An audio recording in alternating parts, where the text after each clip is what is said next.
The annual commemoration of the Khojaly Massacre is of deep emotional significance to every Azerbaijani citizen.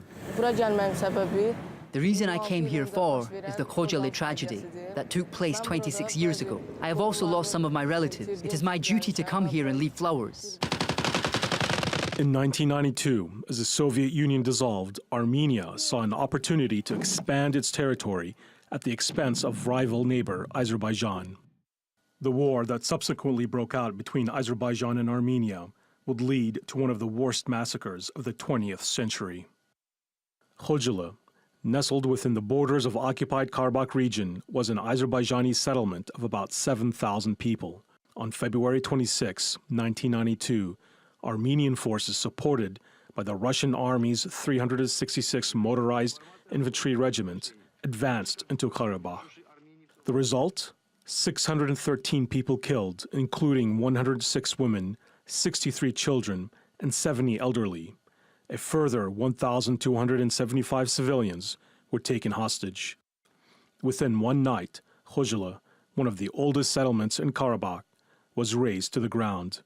Some managed to survive the massacre by escaping into the surrounding hills and forests, eventually making their way through sub-freezing temperature onto safety.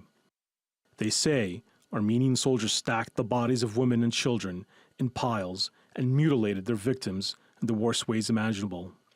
Here in the settlement of Arjay Kent, very near the Armenian and Azerbaijan border, we speak to some of the family members who survived the Khojaly massacre. They've erected a small memorial to that massacre. Many of their family members, fathers, and mothers were killed by the Armenian occupational forces. We speak to these survivors as they tell us their harrowing stories of survival. My wife was 40 years old in Khojaly massacre. She said, "I'm Russian. They wouldn't touch me. One of us should survive." But I said that they are fascists. It wouldn't make a difference for them. She came with us first, but later returned back home in the halfway because her father was sick. She said one of us should survive for taking care of our daughter. When some of the Azerbaijani hostages came back, they said that she hanged herself because of the terrible torture. 26 years have passed since the Khojaly genocide, but every night I still see her in my dreams. Many were the only ones from their families to survive.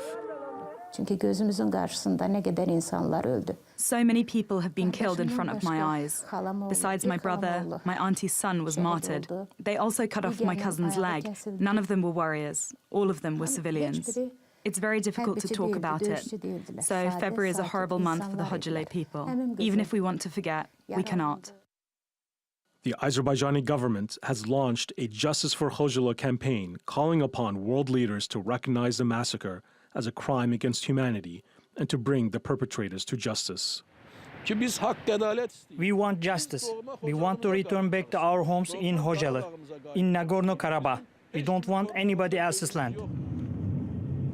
But on the 26th anniversary, justice for the victims and survivors of the Khojaly massacre remains distant, with Armenia continuing to occupy nearly a fifth of Azerbaijan's territory.